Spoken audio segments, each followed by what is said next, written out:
All right, guys, welcome back to the channel. Big Dog Brett. Thanks so much for tuning in today. Today we are visited by a very special guest, Mr. Dean Legge of DawgPost, one of the most prolific UGA reporters I can name. Absolutely prolific. Everybody knows who Dean Legge is.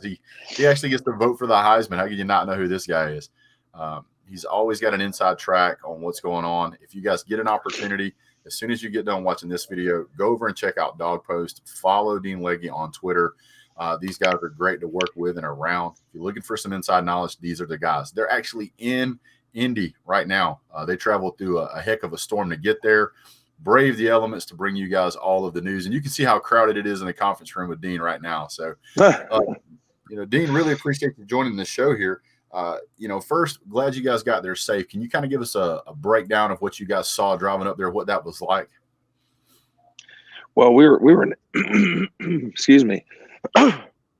Initially, we were going to go through Chattanooga and then through Nashville, but the weather was so bad that we stopped and cut up to go to Knoxville because we thought maybe we could outrun the storm, which sort of happened. But we stopped there. I can't remember what night it was, and that was about 8 inches of snow. And then we had to cut across the next day to Frankfort, which is the state capital of Kentucky. And then from Frankfort on, it wasn't that bad, but it took us about 2.5 hours to get from London, Kentucky to Frankfort. And then from Frankfort to Indianapolis was not that bad, but it was quite an ordeal. I can tell you that right now. We're glad you guys got there safe. Everybody can jump into the stats and they can ask all kind of great questions, but I think a lot of people are really interested in what's it like being on the ground up there, so to speak, in Indianapolis right now. What are you guys seeing? What's the facilities like? What are you seeing from the players, if anything? So what it's like to be here is to be cold. It's about 18 degrees outside right now. It's actually, it's 28. Excuse me, it's 20 in Indianapolis. It's actually warmer than it was yesterday. We've not seen the players in person. We won't see the players in person until the day of game. With everything that went virtual because Omicron, everything has changed. So today would typically be the day where you would see practice. You would also get a lot of time to, if you wanted to talk to, Brock Vandegrift or, any player, you'd have the ability to do that. But because of it being virtual, we got 4 guys today. That's what it is. And that's all there is to it. So, we're rolling with the punches. We'll get Kirby and Nick tomorrow virtually as well. That would normally be in this room. But the structure of this is in Indianapolis. There's a huge. It's not a big town. I wouldn't say it's probably a tenth of the size of Atlanta, maybe. But this hotel is humongous, and it's just a giant sort of warehouse with carpet, and there are cameras everywhere. But it's not like it's been in the past, or even at the Orange Bowl or Sugar Bowl when things are a little bit less crazy. But with everything being virtual, you could almost do this from Atlanta or Athens or wherever if you really wanted to. Now, you're typically down on the field during the game. Is that right? Right. Yeah. Man, I would imagine there's a lot of Georgia fans that would really enjoy that experience. I do want to ask you some questions about the game. Okay. Obviously, I want to go ahead and get this out of the way. I had to turn a corner with this myself mid-season or maybe a little later. But what is your thoughts on Stetson Bennett and how he has to play in this game? Well, he's got to play well. I mean, I don't think he played. He didn't play horrible. I don't think against Alabama the last time. I think there were moments that were not good, Right. and there was a moment in the Orange Bowl that was not good. But I don't think Kirby and them are making it up that they feel like he gives them the best chance to win. I think he has played better than he did a season ago for sure, and he's going to have to play better against Alabama than he did the first time. But they also need to, I would say you want to protect Stetson a little bit, give him the ability to roll out, give him the ability to use his legs, and when you do that, you can really cause trouble for the defense. But no, look, Stetson's got to play well. period, if JT were the starter, he would have to play well. Bryce Young's going to have to play well. I mean, Right. Bryce Young played. People remember the great plays from Bryce Young against Alabama. His statistics were certainly, he piled up the yards. He was not hitting every pass. I Right. mean, excuse me.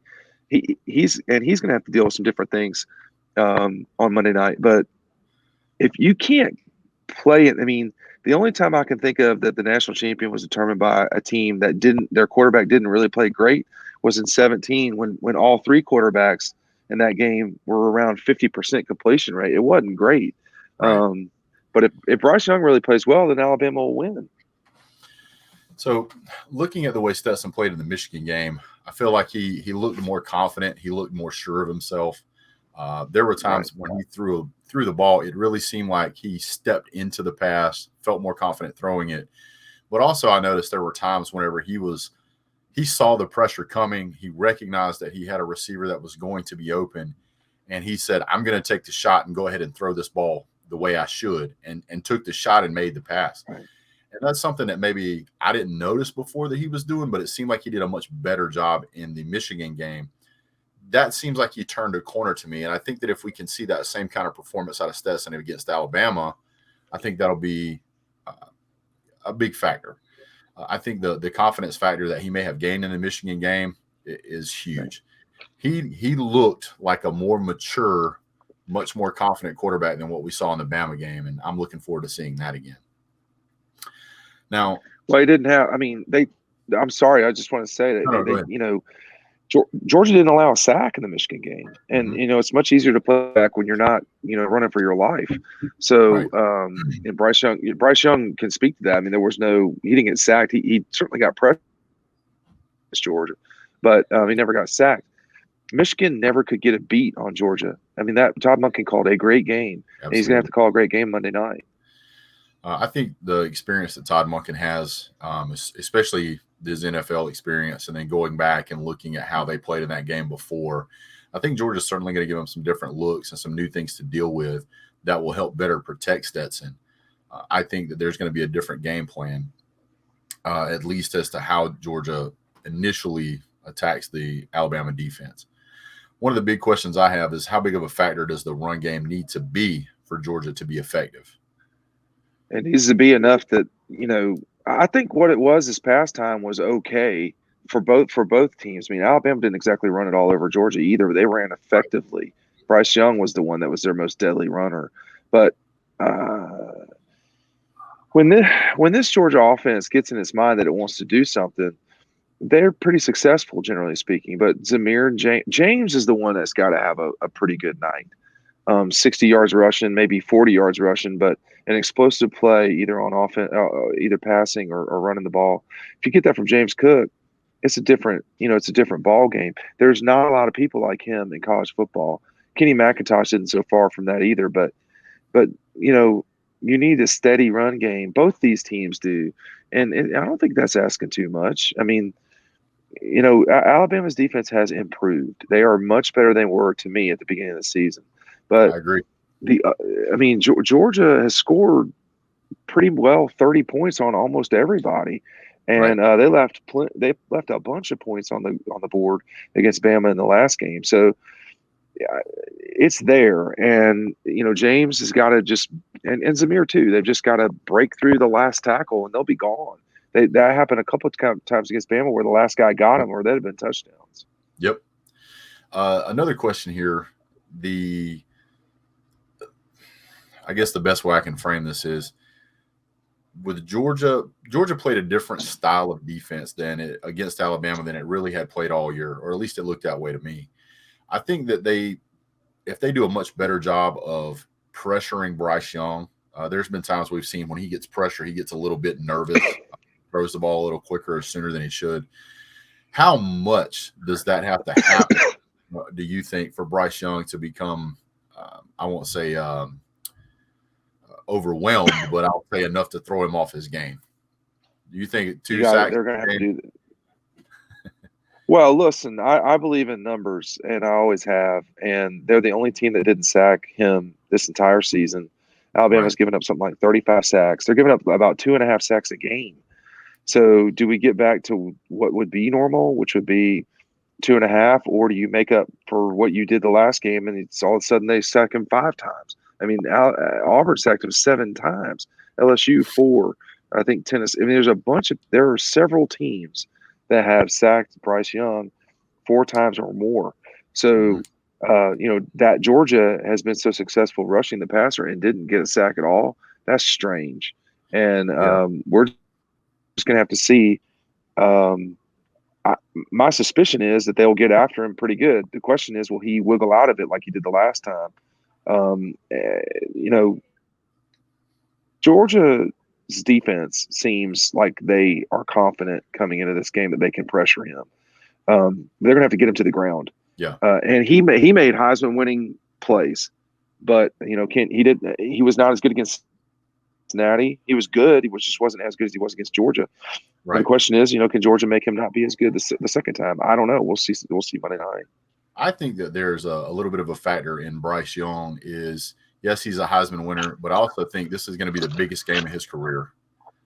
And I Sure. think to date, and I think that those nerves could play a little bit of a factor for him, especially the first or second time if Georgia's able to get home and get a sack. I think that a lot of people are skipping over the fact that he's a freshman.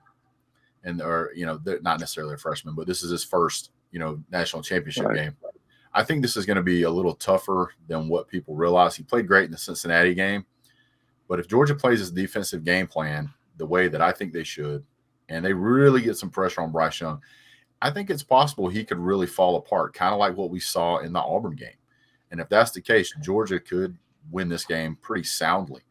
There's so many things He up in the didn't. air right Yeah. now. It's hard to nail anything down. I've never seen a national championship game where I was so 50-50. I'm so 50-50 on this game. 9 times out of 10, I'm like 80%, 90%. If we're playing Charleston Southern, 100%. But this game is Sure. honestly a 50-50 in my mind. I keep looking back, and I think a lot of people keep looking back at the Vegas has picked Georgia to win this game Right. for the second time in the season. What is it that you think Vegas may be seeing that the rest of us are missing that they would still favor Georgia in this game, even though they just lost in the SEC championship? Because they're the better team. I mean, they're not the better team by a mile, but they're the better team, and they have been more consistent in 2021 than Alabama.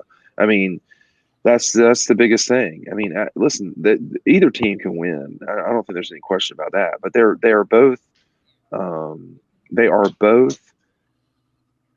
These are the best 2 teams in college football.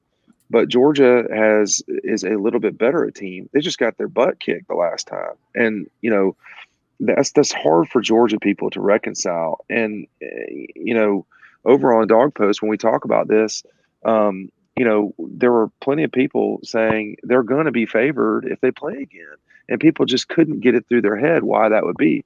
But Las Vegas doesn't care. Right. They don't. They in the NFL they play 2 times every single season in division, so that's not abnormal.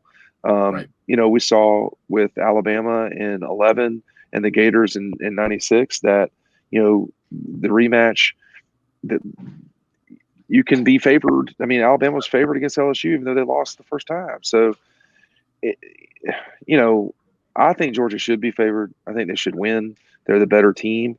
But, Georgia has always got to be, the 2 old men at the Muppets. They've got to be curmudgeon and they sort of like misery. But Right. at some stage, they will win the national championship and people will have to figure out how to reconcile themselves with that. I don't know when that will be. The earliest and quickest opportunity is Monday night. But they're going to have to stop or slow down Bryce Young, Brian Robinson, and the rest of Alabama, and they're going to have to be more efficient on offense. It's not just Stetson. Stetson's going to have to play well. It's not just Stetson. This could come down to Jake Camarda. I mean, there's no telling who it will come down to. You just don't ever know. But Lad McConkey, I mean, you just don't ever know. But someone's going to have to do it, and it's time for Georgia to do it. That's for sure. I think there's 2 things that if either one of these 2 things happen, and specifically if they happen at the same time, If Georgia is able to score as many points in the second half as it has traditionally scored in the first half, I think Georgia will do extremely well.